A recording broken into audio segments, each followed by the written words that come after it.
Welcome back. This is the second movie using NAFI with ENV318.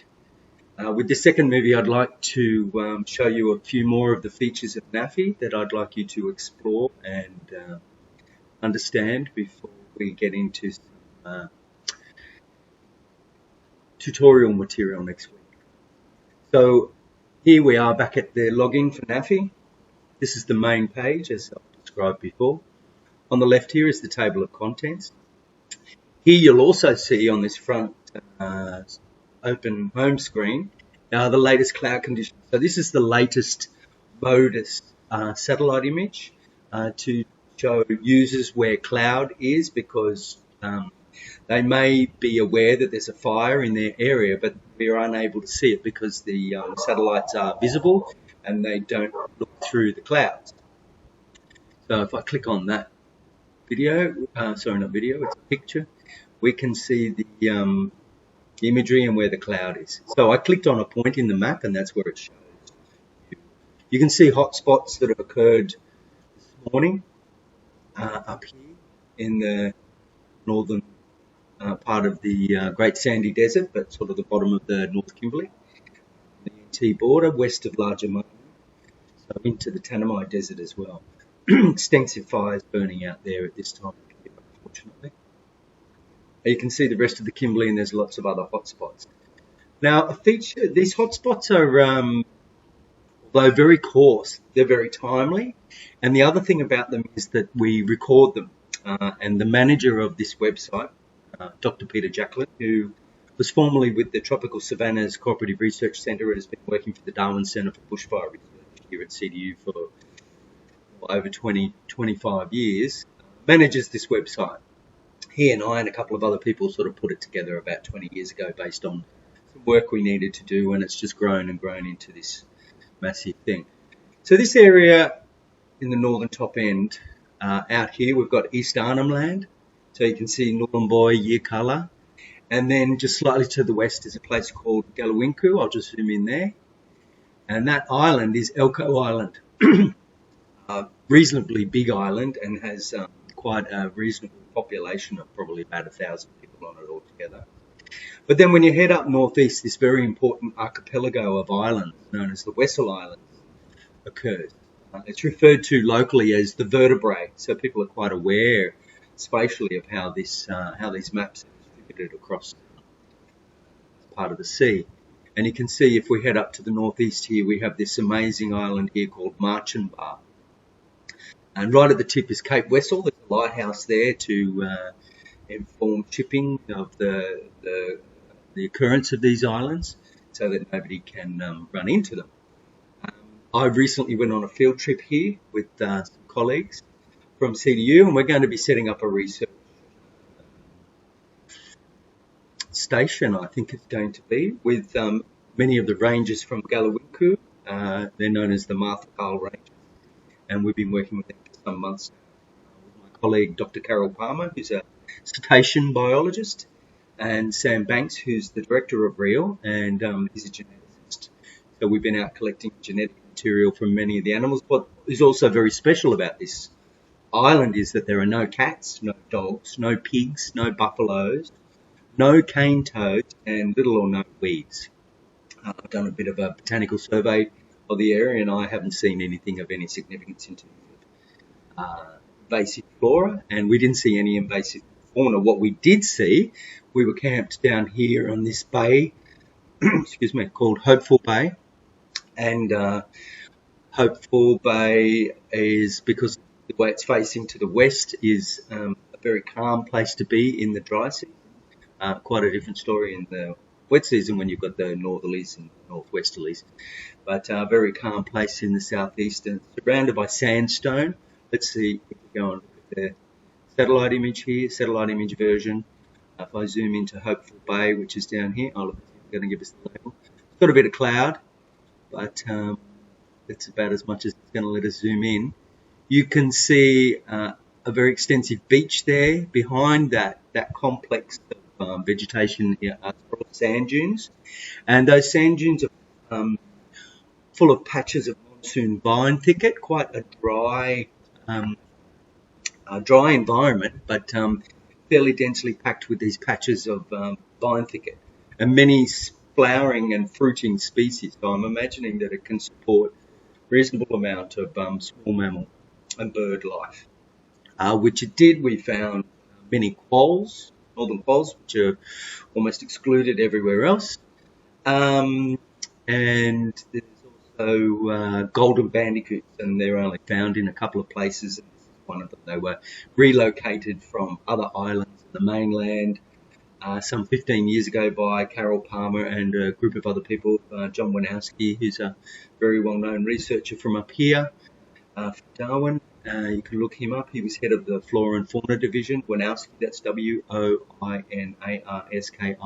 And you'll find a lot of literature to do with avian fauna and small mammals under his name, working with Carol Palmer and Brennan and Jeremy Russell Smith and Di Lucas. They did fairly extensive flora survey of the area quite some time ago when bandicoots, so there's quite a bit of data there. What has happened with this island with respect to fire, which is what I'm most interested in finding out, is not much. So there's hardly been any burning of the island in over 20 years. So how I'm going to demonstrate it is if we go to the tab that says fire history, and we look at years burnt. We'll look at years burnt 11 to 20 first. Click on that. You can see the legend in the bottom right-hand corner has a number, and that number represents how many times a point in the landscape has been burnt. So you can see it's all that pale blue colour, and that occurred last October. And we'll talk about that again a bit later. But also in this area near Gedge Point, NAFI mapped some fires just there. It's south of Jensen Bay, is a fairly significant area too. There was habitation there. There's an old landing strip that could be repaired fairly readily if required. And then also there's a fairly significant freshwater lake. As you can imagine, access to fresh water is fairly important. There are a number of springs across the island, but this is an extensive body of fresh water. So you can see the island wasn't really burnt in the 21-year fire history. Sorry, that was years burnt 11 to 20. So in the last 11 years, if we go back to years burnt 0 to 20, similarly, you can't see more than 1 or 2 fires. So that fire that occurred last October. So now in this list of fire histories, we've got a whole lot of other data sets that you've downloaded and had a look at from the previous video. And we're going to select fire scars by year. So let's just turn on 2020. And we've got years burnt. We need to go back to standard. If we click on standard map first, that'll just clear everything back to normal. And then we click on, 2020 for the fire scars by year. And you can see fire scars 2020 come up in that orangey colour. And it shows a fairly extensive fire. When did that occur? Well, let's go and look at fire scars by month instead. So again, we'll click on the standard map to reset the map, and then go fire scars by month, and turn 2021 off and 2020 on. So it's pink. It's that October colour. So that means that all of that area burnt in one big fire, presumably in October, which is a bit devastating. You can see the resolution of NAFI there quite clearly. It's Modus 250 meter pixels. You can see some of the pixels from the mapping bleed into the ocean, which is obviously incorrect, but that's what you've got to deal with when you're dealing with, spatial resolution. So in these analyses, what I've done to improve this is I've gone and got much higher resolution satellite imagery, Sentinel-2, and remapped the fire scars for this specific island, which is what a lot of people do. But in the first instance, this NAFI mapping is quite useful. So how can we work out what happened with this fire? If we wanted to determine where and how long it burnt for, and where it started, perhaps. Well, there are tools that we have in NAFI to do this kind of detection using the hotspot data. So we keep all of the hotspot data. We compile it every day. I was talking about Peter Jacklin before. He edits the hotspot data on a daily basis to make sure that it's the best possible data set available. So we have this other set of tools called track fires. Can look at the recently burnt areas for the given year, which is like I talked about before, time since last burnt. We've got this thing called high-res fire scars, which is mapping that we do for a couple of project areas, one of them being the Greater Darwin area, and I can show you that in a minute. But I want to talk about this fire spread. So we click on check fire spread, and we can do a visualization. So if we had the hotspots on, which we do down in the bottom right, but they're the most recent ones, only for the last week, we could go and query one of them. So I might just zoom down here to some hotspots, and you can see the little blue hotspots on the screen here on the image just northwest of Gove. And if we click on query hotspot times, we can click on one and it'll give us, oh no, we can click on a few, see? Select a polygon and it'll go away and query the database and pull back this list of hotspots that was encompassed by that polygon. So you can see the date that they occurred, the time in Central Standard Time, because we're a little bit Northern Territory centric here. And what source, so the source is the agency that provide us with the data. Landgate is the Department of Land Information in Western Australia, and they have a fantastic remote sensing services group, and they provide us with these hotspot data. Sentinel is a satellite belonging to the European Space Agency. That they process data as well. We pull that down from them. We don't care who gives it to us as long as we get a lot of it, because we need to inform people about the occurrence of fire. That is the satellite system that it came from. So the MODIS satellites sit on two platforms. There's a morning one about 10:30 in the morning, and that's called Terra, which means Earth. And then there's an afternoon one about 2:30, 3 o'clock, and it's called Aqua, which means water. So the two satellites are set up to collect data from, they're slightly different, but pretty much the same thing. And then there's an ID so that you can go and see that whole group of satellite data if you wanted to do some. And that's how Peter Jacklin does the editing. So if he sees an anomalous hotspot, he'll go and check the log ID and make sure that all of the hotspots from that particular capture are not erroneous, because that can happen. Sunlight or some weird, or just some little weird glitch, you know. So it's an easy way to be able to check systematically for error. So we've done that. Let's go back up to Marchinbar. Oops, come on.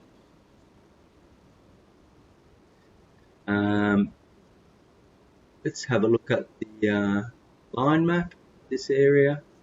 So you can see the hotspots stand out. You can see there's a swamp there on the western side of the coast. All of this land on this peninsula belongs also to the, falls under the management of the Martha Carl Rangers. And look, I'm having trouble moving. I'll just try. And that works. There we go. There we are, back to Marchinbar. I'll zoom out a tiny bit just so we can see. I might use the zoom tool so we get exact. There we go. So there we are. And let's have a look again at the satellite. Oh, that's the topographic map. So you can see there's those green patches. There's quite extensive amounts of forest, quite dense vegetation. Most of the rest of the island is sandstone. If we zoom in somewhere, let me just pick this spot here in the middle and zoom into there.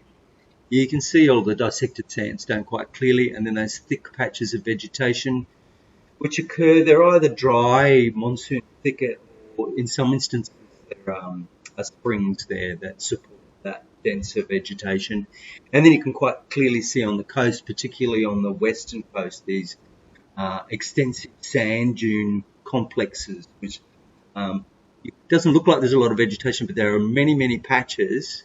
I will be able to zoom into that and very deep. Look at that beautiful bay there in the end, surrounded by corals. So there's lots of coral species. Apparently, Carol Palmer tells me there's 70 to 80% of the corals that occur here. Sorry, 70 or 80% of the corals that occur in the Barrier Reef also occur here. So it's a pretty special place. You can see there in those sand dunes all these little patches of monsoon vine thicket. So there's lots of small mammals living in there, exploring up into the sandstone areas. You can see even on the sandstone there's quite dense woodland vegetation. So it's quite a very incredibly special place. We'll zoom back out a bit to the extent of the island, and we'll do this hotspot analysis I've referred to before. So let's say we want to know about the movement of those hotspots over October. So I've been and looked previously at some images and found out that the fire occurred right at the end of September and burnt right through to the end of October, which we could go and have a look at. Firstly, we will do that by looking at the hotspots. So here we have hotspots by month, and we can go look at 2020, turn that on, and you can see there's pink hotspots now occurred all over Marchinbar, nowhere else.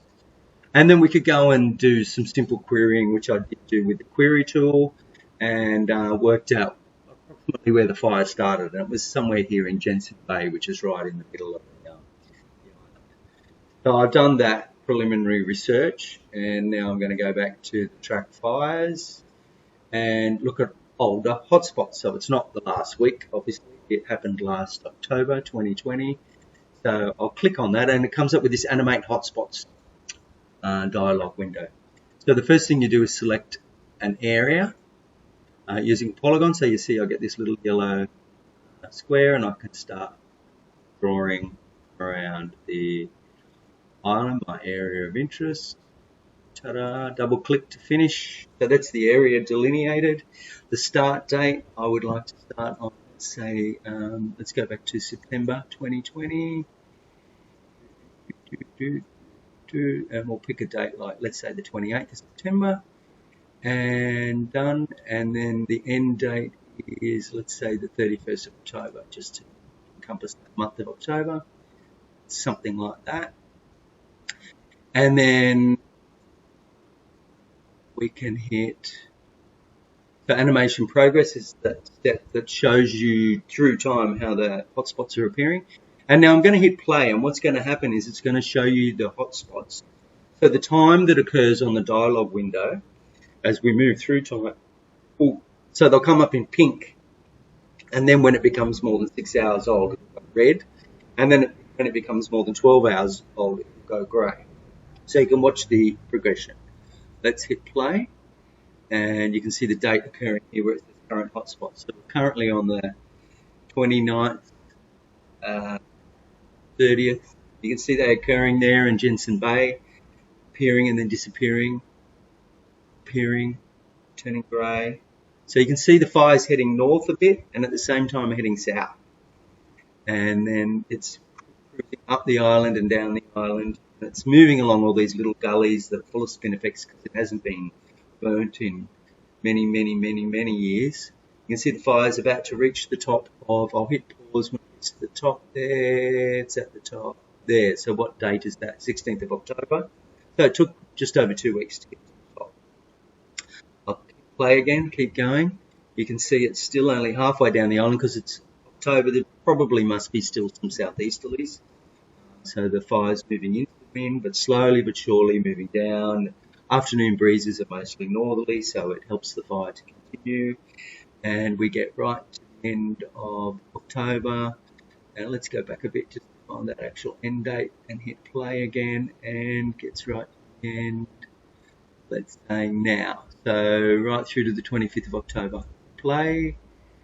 No, there's no more. Okay, so 25th of October was the end of the thing. So with that simple, oh no, hang on, there's more flaring up. 28th. There we go. 29, 30. 31. There might be a bit more beyond that. So anyway, we've covered all of October, and you can see that the hotspot visualization tool was quite useful to tell us where and when and how quickly, and rate of spread, if you may or may not know, is a pretty clear indicator of intensity of fire. Obviously, the faster a fire is moving, the more energy it has, and therefore usually the more effect it has on the vegetation. In terms of severity. So you can see that with this simple visualization tool, we've been able to determine what happened with that fire.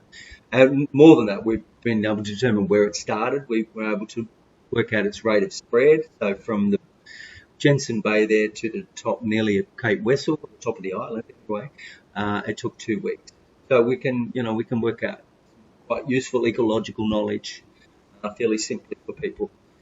So what I'd recommend you do now is go away and find your own fire scar. So I'll give you another example just quickly of what I mean by that. So let's click on standard map to take us back to the standard map, and we might make it a line map because it's quicker to use. And we'll select the hand tool, zoom out. Let's look at a fire scar that occurred in 2020 as an example. Let's go to the Tiwi Islands. So you can see this big patch of yellow, August fires. So we know yellow is August. We always know August is yellow. So we can see that there. And what happened there on the Tiwis? So what we could do is look at hotspots for. Let's just do the whole year. So select the area. So we'll just draw right around Melville Island. This. Bit more precisely if you wish. Double click, there we are, and I'll make the start date. Let's say we know it occurred in August, so let's go back to August 21. I was going back to 2020. 1st of August through to the end of August, 31st of August. Done, and click play, and let's watch what happened. So it's loading. Quite a big data set for this area. Marchinbar is a tiny island compared to what I'm asking you to do here. Fortunately for us, servers sit at CDU, so our data are pretty readily available to those of us in and around Darwin. If you're outside Darwin, it might be a bit slow. But there you go. You can see the start. That fire is built off the July fire. So we probably needed to go back to the beginning of July to characterize this fire fully. But you can see it's just gone off in all directions from all sorts of other ignition sources, moving through August and creating those fire scars. And again, we could look at the rate of spread quite readily to determine how intense this fire might have been. I mean, the fact that they're really big patches is a pretty strong indication that it's probably, quite reasonably intense.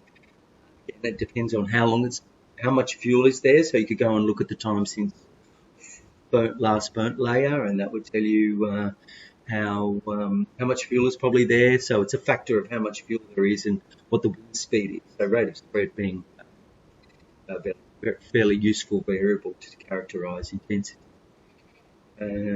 So there we are to the end of August. Yes, 31st of August. So you can see all of the hotspots and how they progressed. And you could pause and play that animation at any time. So I'd like you to go and do that a couple of times in different places. You can choose pretty much anywhere in Northern Australia over the last 20 years. And you'll be able to do some good mapping. You often have to go and click that hand tool to be able to use the wheel to scroll in and out. And there we are. Go and pick some fire at some time, and you can watch how it works. This is how we do a bit of investigatory work for Bushfires NT and the other fire agencies. But now that we've got the tools on the website, they do it all themselves. We don't have to do much for people anymore, unlike we used to have to. Okay, well, I'll leave you with that, and we'll have some more tutorials like this next week. Thank you, bye.